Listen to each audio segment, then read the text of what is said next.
All right, White House correspondent Phil Mattingly joins me right now from Capitol Hill. And on set, we have Themis Trading co-founder Joe Saluzzi. In Michael Lewis's book, guys, Flash Boys, which you know well, Saluzzi and his partner are cited for being pioneers in explaining and publicizing the predatory practices in high-frequency trading.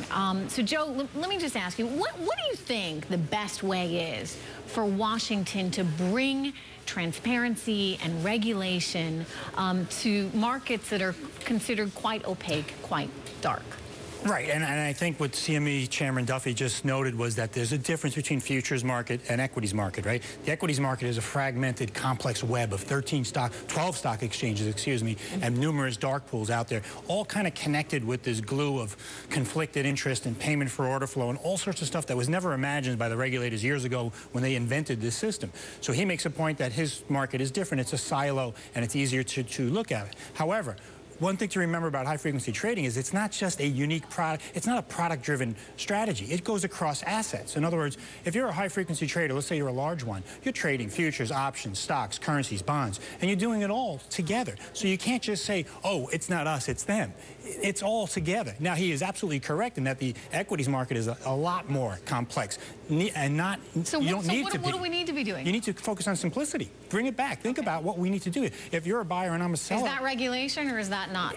You don't need what a lot of people are arguing for, this holistic approach. Yeah. We've already done that. 4 years ago, the SEC had a concept release. We've gone through this already. What we're looking for now is more surgical strikes. Things you can do today, right away. Ban payment for order flow. He was just talking about an incentive program at the CME. What's that?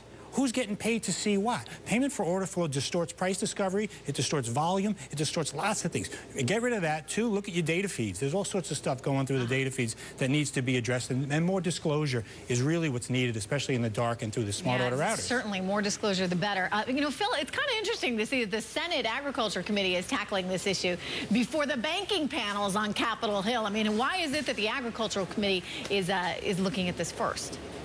Tricia, I think there's a couple reasons, but you can't ignore the fact that lawmakers got excited about this. This got a lot of publicity, and when lawmakers get excited about something, particularly in an election year, they want to be the first ones to talk about it. Now, the interesting thing there is that this actually works to CME's advantage. Terry Duffy had the ability to get in there today and discuss the difference between equities and futures markets, to discuss kind of what CME has done to try and get away from kind of, those are the bad guys, we're the good guys. So but was it a little bit of like CYA here? I mean, what do you say? Well, you're absolutely right. Don't look here, look here. And one interesting point about the Ag Committee, they control the budget of the CFTC. That's how it's funded, $280 million a year. So they have a vested interest. We would suggest the SEC is a self-funded organization paid for actually by investors with the Section 31 fees. Why not unify the regulators? If we're talking about a situation where there's cross assets and each kind of has their own fiefdom, and only the CFTC sees this and the SEC sees this, well, that makes no sense. Right. They're not looking at the same. They need to combine that data, which they've done occasionally in the past after the flash crash, notably, but they need to look at it more of a holistic, if you want to use the word. Joe, what did you think of Flash Boys? I thought it was great. I thought Michael Lewis did. Actually, we wrote a book called Broken Markets, which was a lot more difficult to read. Michael Lewis is fantastic. He took a difficult subject and broke it down so that everybody can understand. You know, but what about those? And, you know, are you hearing any rumblings there on Capitol Hill that this was just sort of an opportune thing for Michael to be pushing forward, Phil, that this was more sort of a PR play and raw meat for the media and politicians?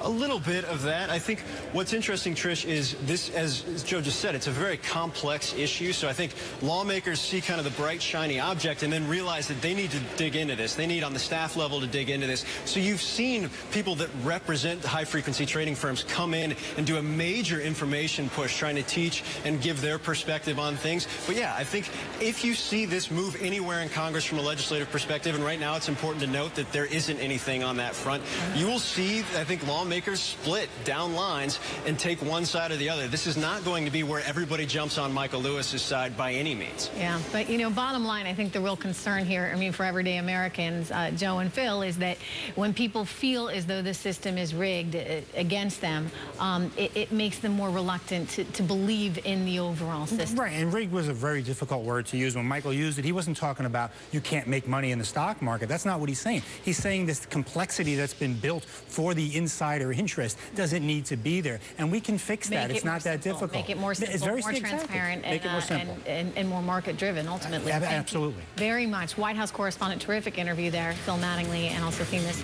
Trading co-founder Joe Saluzzi.